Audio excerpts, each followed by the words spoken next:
Imagine you're a farmer in medieval England. It's a normal harvest day. Sun on your back, wheat in your hands, and then you hear it, crying, coming from the pit at the edge of the field.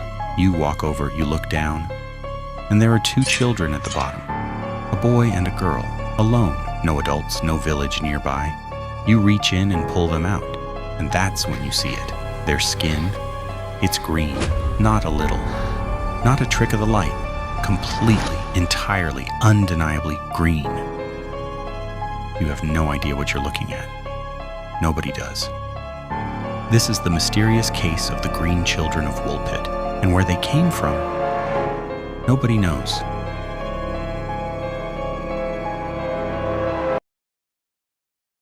Woolpit, Suffolk, summer 1140.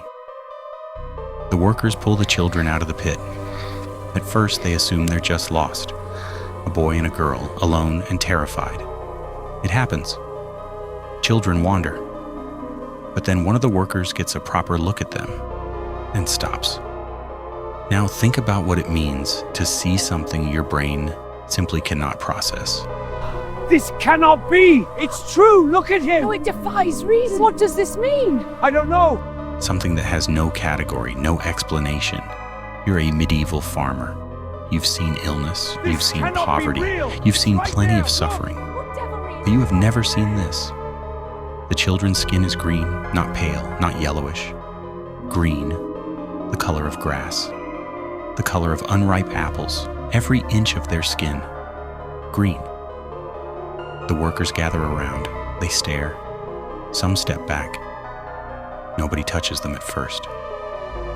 Because here's the thing about medieval England. When something doesn't make sense, the explanation is almost always the same. Witchcraft, demons, a curse from God.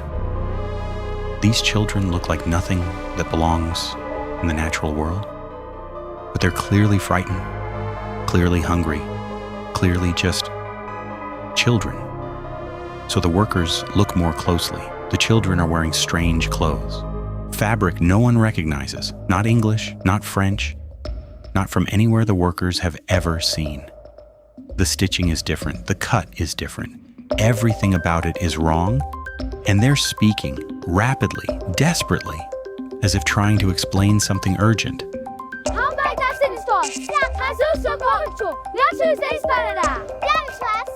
But the words make no sense. No one in Woolpit speaks their language. They call for others, travelers, merchants, a priest. Nobody recognizes it. It isn't Latin, it isn't French, it isn't any Germanic tongue anyone knows. Speak clearly, children. It is completely, utterly unknown. The workers don't know what to do, so they do the only thing they can think of. They take the children to the local lord, a powerful knight named Sir Richard de Calne, and they say, "We found them in the pit. We don't know what they are." Sir Richard takes the children in. He feeds them, or tries to. The children refuse everything. Bread, meat, vegetables. They look at the food and push it away. They're starving. You can see it. But they won't eat. For days, Sir Richard's household tries to feed them. Nothing works. And then by accident, someone brings in a bundle of bean plants. Still in the pod, fresh from the field. The boy grabs them immediately. He tears them open. He searches frantically for the beans inside. When he finds them, he eats. The girl eats too. For weeks, possibly months, raw beans are the only thing the children will touch. The boy doesn't survive. He grows weaker and weaker. He never adapts. He never recovers. He dies. But the girl survives.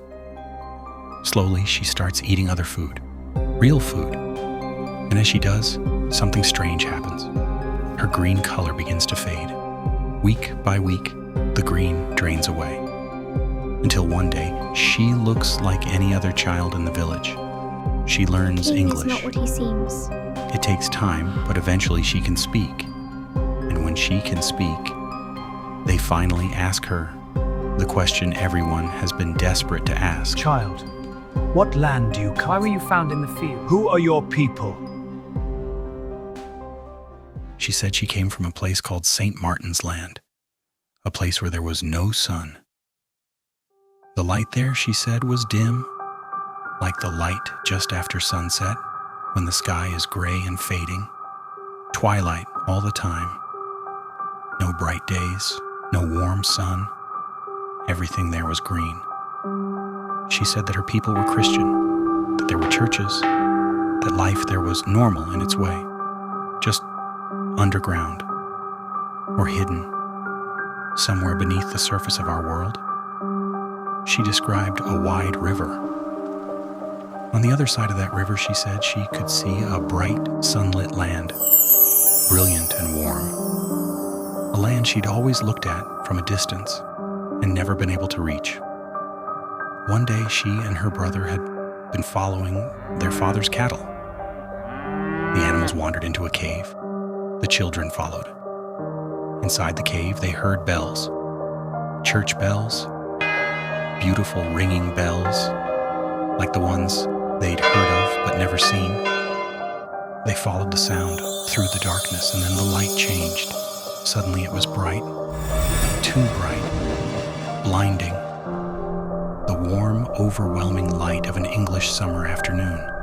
They stumbled out of the cave and they were here, in Woolpit, in a world they didn't recognize. And they had no idea how to get back.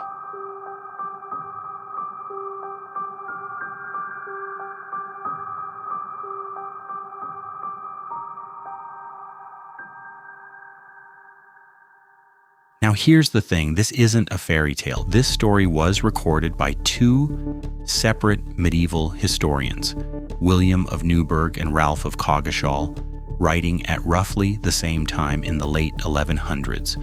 William of Newburgh called it a thing unheard of in all ages.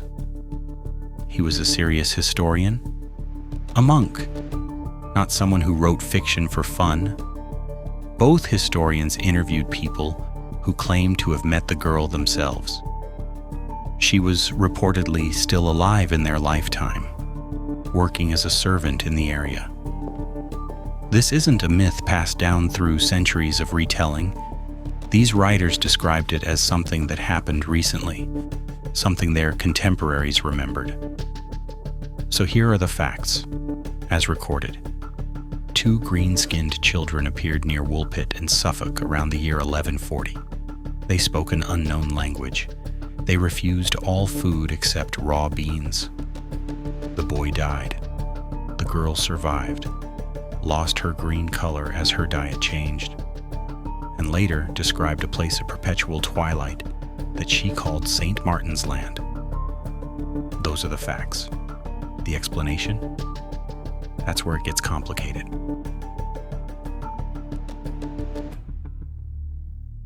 For nearly 900 years, people have tried to explain the Green Children of Woolpit. Here are the best theories we have. Theory 1. Green anemia.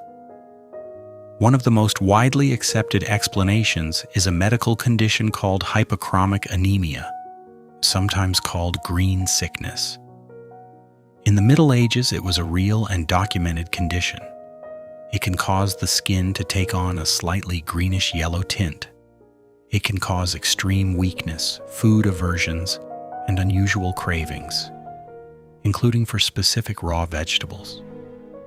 The children may have been severely malnourished, living on an extremely poor diet, and suffering from this condition when they were found. As the girl's diet improved, her anemia would have faded, explaining why her green color disappeared. But it doesn't explain where they came from or why no one recognized their language. Theory 2. Flemish refugees. In the 1100s, there were communities of Flemish settlers living in parts of England. During the reign of King Stephen, a period of terrible civil war and violence, many of these communities were attacked and destroyed. Some historians believe the children may have been Flemish orphans, traumatized, and lost after their community was killed. Their language wasn't recognized because Flemish wasn't widely spoken in rural Suffolk. Their diet of beans makes sense for poor rural children. And St. Martin's Land. St. Martin is a saint associated with Flemish regions. They may have been describing their homeland, but the green skin still needs explaining, even allowing for anemia. Were they really that green? Theory 3. A different world entirely. And then there's the explanation that the girl gave herself. I see it clearly now. The light was bright, the air heavy. It is also vivid. Some researchers, not many but some, take her account seriously as a description of something real, not a fantasy, not a lie, a genuine attempt by a child to describe somewhere she had actually been. Underground civilizations, subterranean worlds with different light, alternate dimensions with a different sun. These ideas exist in folklore across dozens of cultures. And there are physicists today who work on the mathematics of parallel worlds, not as science fiction, but as serious theory. No one is saying that's definitely what happened.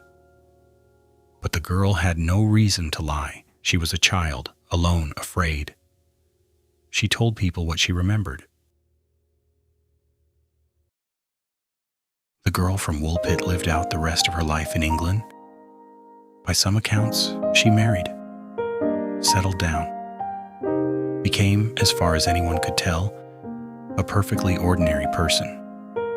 But she never stopped talking about St. Martin's Land, the dim light, the wide river, the bright world shining on the other side, the cave with the bells.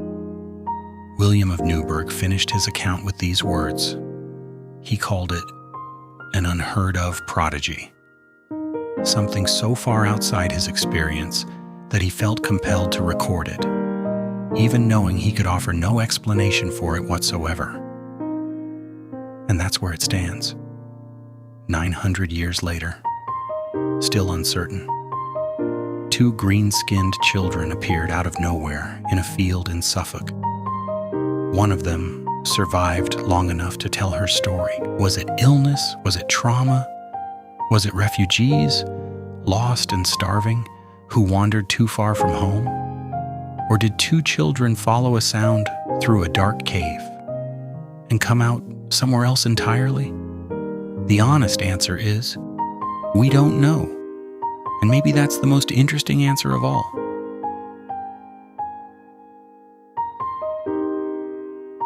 The Green Children of Woolpit were written about by real historians, in real books, written in the 1100s, books that still exist today.